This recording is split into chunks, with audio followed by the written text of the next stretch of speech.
Friday 28th of July 2023, we're looking at the Silver Bullet London AM session. So what you see in front of you on the screen is the US dollar on the hourly. Okay, and on the hourly, most recently we had an uptrend. This liquidity has already been taken.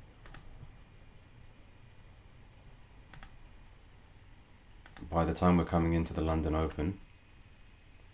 And so on a 1 hour, there's nothing really clear. The next level of liquidity is up here, and then we've got some sell side liquidity down here. Okay, so based on that alone, there's two possible draws. One is below, which it seems to have gone to, and this one was up here, and price turned around before getting there. So that's on a 1 hour. On a smaller time frame, let's see if we have any clear draws. So coming into that 7 o'clock hour, there was nothing in terms of buy or sell side liquidity on the 5 minute. Okay, setups, we do get a nice setup here, which is 7:35. Okay, on a 5 minute. On a 1 minute,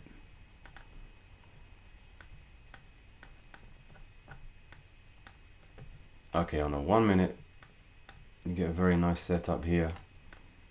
So it makes two fair value gaps, goes up, comes down, doesn't take the low of this opening session, okay, from 7 onwards. And then immediately you get two green candles, okay. So it's come into a discount fair value gap, it's turned around, and we've got two consecutive green candles. So at 7:20, we can start looking for dollar longs. Okay, so this is the GU at the same time, and the 720 candle is here. So this is a good illustration of how sometimes using the dollar index as the primary filter can get you in on better trades. So if we were just following the GU and the indicator, the Lux Algo Silver Bullet indicator, we would have just got a sell signal here on the 1 minute. Let's try a couple of other time frames just to see. Okay, so this is the 5 minute. You'll see there was the indicator didn't provide any signals on the M5 nor on the M3, and on the M1 we only got that one sell signal there, which if we had been looking only at that, it really wasn't a good trade, because you'll see it barely went anywhere. So if we're following the rules,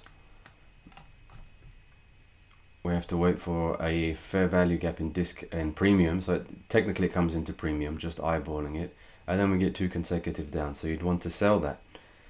It does go in your favor a few pips before it completely turns around against you. Okay, so that's if you were following just the GU Silver Bullet setup, you wouldn't have got a good setup. However, if you're using this and you get this setup at 720 on the dollar, although we don't have the Silver Bullet setup here at 720. At 720 we can see we've just taken liquidity high on a 1 minute.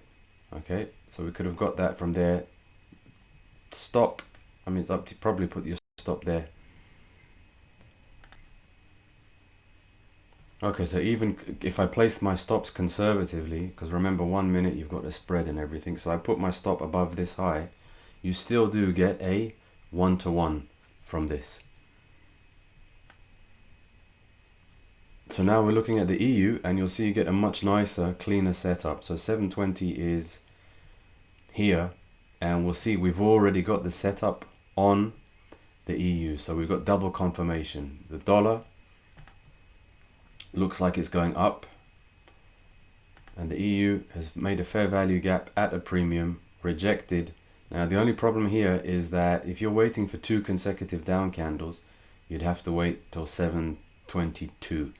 So it's not quite as good a setup, but still very good. Let's see. So if we entered from here, okay, we could put our stop above this one. Well, let's just be conservative again. Let's see, do we get a 1-to-1? So yeah, we easily get a 1-to-1. Price even goes a bit further, but at least there's a 1-to-1.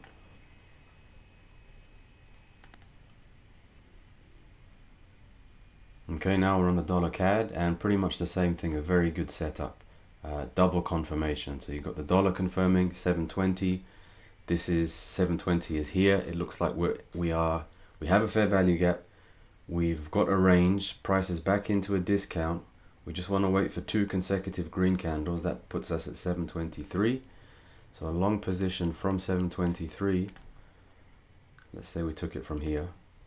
Okay, stop is going to be, again, we'll go conservative, and let's just see if we can get a 1-to-1. And yeah, it goes slightly further than 1-to-1, but you definitely get the 1-to-1. So that's 3 pairs at least on which the silver bullet setup worked this morning. Okay, moving on from dollar, now we're looking at the yen. So this is the yen on the 1 minute, and there's no setups according to the indicator on the yen. So what I want to do now, let's go have a look at some of the yen crosses. So for example, euro yen, and we'll see if there were any setups to be taken. So euro yen is not showing anything.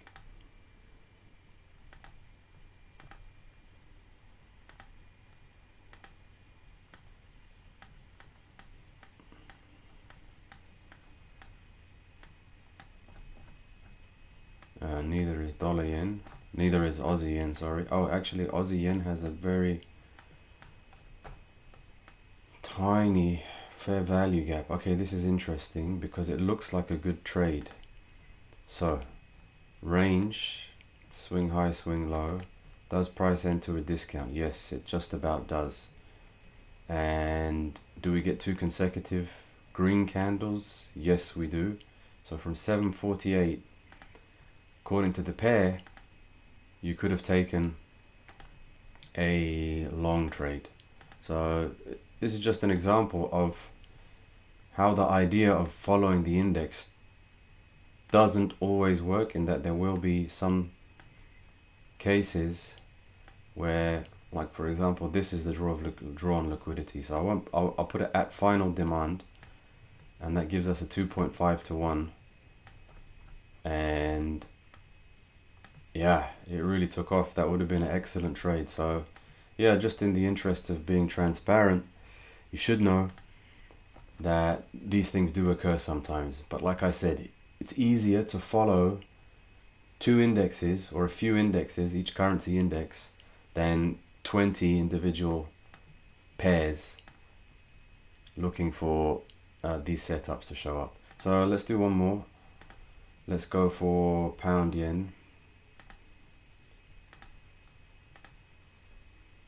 And pound yen seems to have, oh, pound yen actually has very nice setups.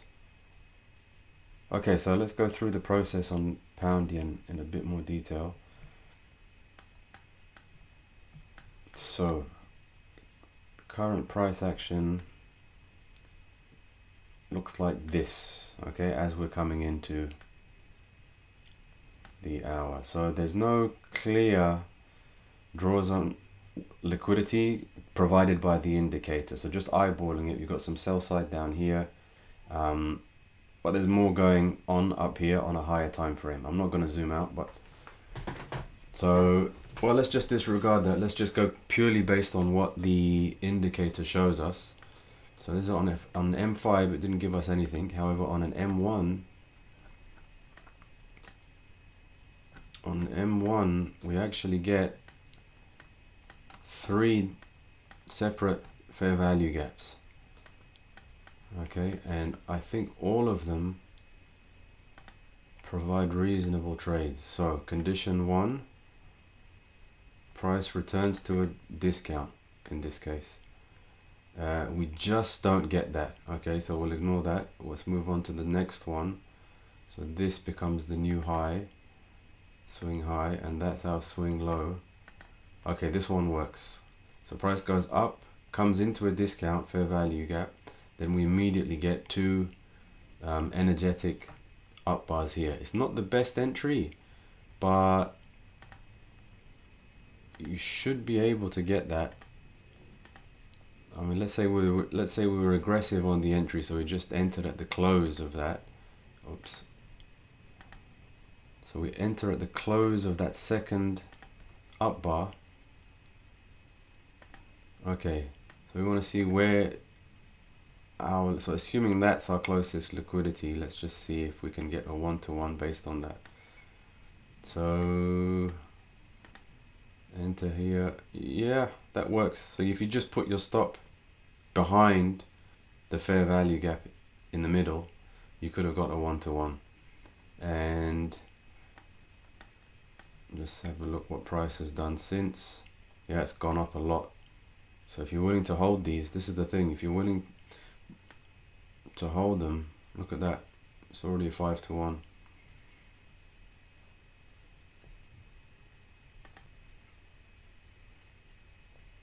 Okay, this is just a quick example to show that it doesn't always work. So what you're looking at here is the euro aggregate. Okay, and you'll see price goes up, makes a fair value gap in discount. We never really touch it, but let's say from here we do. We touch it here and we go up. So it's at a discount. You can just, it's obvious, swing low, swing high. Touches fair value gap, goes up, textbook entry, but immediately reverses against you. Okay, this is why I think it's not enough just to rely on what the indicator is showing you. You have to establish your own higher time frame narrative. So this was yesterday's high.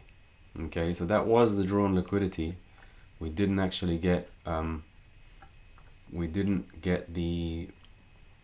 take of daily liquidity. Okay, it just stopped short and turned around. Okay, the rest of these I'm just going to run through quickly. So this is the pound. On the M5, you'll see I have a very nice setup here. The only problem with it is, where do you establish your swing high, swing low from? So on this, on the M5, if you're being objective, this never actually came down into a discount. Okay, discount is 50. You'll see the fair value gap isn't a discount, so you shouldn't take this trade based on that. However, if you look at what's happened since, it's been a really good trade.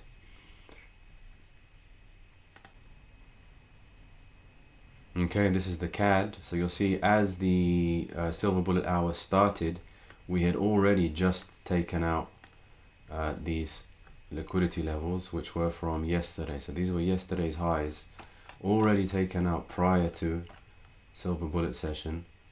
And so what happens is price comes back again, creates the fair value gap. Now on a 1 minute, this isn't at a discount, so again you can't take this based on a discount. And actually it's kind of hard to find an entry based on that discount model. And the trade was okay. It went a reasonable distance. I think you can easily get 10 pips out of that. But yeah, it's worth noting that more often than not, these are short-term trades. Don't expect more than 1-to-1, because the price can easily turn. That might be a good thing. It keeps you out. It gets you in and out of the market quick with less exposure.